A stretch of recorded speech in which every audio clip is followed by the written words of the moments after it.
You know, I always had a preconceived idea of Silicon Valley being this huge, you know, highly developed complex. And, you know, you drive down 101 and there's kind of these old crappy buildings on either side. And it's like, where's the valley exactly? And of course, you're in the middle of it. Hi, I'm Al Ramadan, and I'm an advisor and board member for Early Stage Ventures here in Silicon Valley. It means I work with young companies and entrepreneurs to develop their business. You know, I've been through the sort of the cycle from small to big a few times, and have fallen down a few of the potholes and helped these guys, you know, develop the companies, develop the business model, develop the strategy, positioning, help the entrepreneur with their lives and those sorts of things. I do wear flip-flops to work every day. It's a part of my dress, and in fact I've got a long sleeve shirt on today, and that's very unusual. I normally have a short sleeve. And I've got a collar too. I actually think being an Australian helps you. There's sort of a novelty value associated with an accent and sort of point of view, and Australians, I think, are a lot more relaxed than Americans. And so all of that, I think, adds to a certain sort of persona that you are relative to the others, so you are different. And as long as you can, you know, take the strengths as well as the weaknesses, i.e. amplify the strengths, then I think you can be super successful here. The way you do business and the approach to business here is different. It's faster, it's more formalized, the processes are more formalized. Networking is a much more important part of business here than it is, I think, in Australia. Failure is almost an inherent part of success. You learn so much, you know, in the process, and ultimately you want the outcome to be good, but it isn't always. And there are 50 projects I've started on, you know, 20 or 30 of them haven't succeeded. Inside of a big company like Adobe, that's just typical. And so the idea is to try and fail as early as you can, or, you know, accelerate the ones that are doing pretty good. There's been a few high points, to be honest. You know, I think we won gold for the Quokka Sports NBC coverage of the Olympic Games in Sydney. Another high point was when we sold Macromedia to Adobe. You know, it was a $3.6 billion transaction, one of the biggest transactions in software history.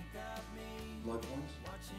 I think Quokka going out of business was probably the biggest low point in my life. We'd achieved some incredible things along there, including almost $1 billion market cap. If you say it fast enough, it doesn't really sound like a lot, but $1 billion has got 9 zeros in it, so it's a big number.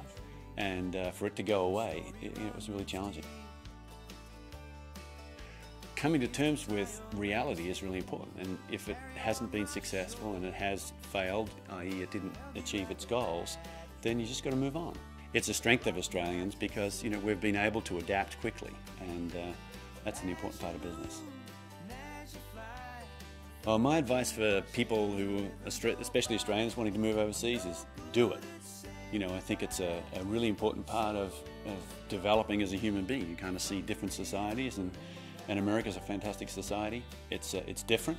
You think because the language is the same that everything else is the same. That's not true. It's, you know, as different as France is to Australia in many ways. And any time you spend time outside of Australia gives you a wonderful perspective on what Australia's about and the wonderful things that we have in Australia. So I think absolutely do it. And from a career perspective, especially if you're in technology or the entertainment industry or some of the industries that thrive here in the United States, absolutely do it. If you want to get into cell phones, go to Sweden. If you want to get into automotive industry, go to Germany. I mean, that's what you should be thinking about. Go to the centres of excellence for each of those things and bring that quality back to Australia, and, you know, start up some great companies in Australia. Well, the 3 words for Australia for me are family, friends and footy. And they are the 3 things that I miss the most about the country. Australian rules football, of course. Is there any other code, just as a matter of interest? I've been a Geelong supporter since I was this big. My dad was a Geelong supporter. Wasn't very good when I was in my teenage years, but now that I'm older in life, it's pretty good. You know, my career has gone similar to the Geelong Football Club. I'm sure they like it. Hi, I'm Al Ramadan from Down Under, on top.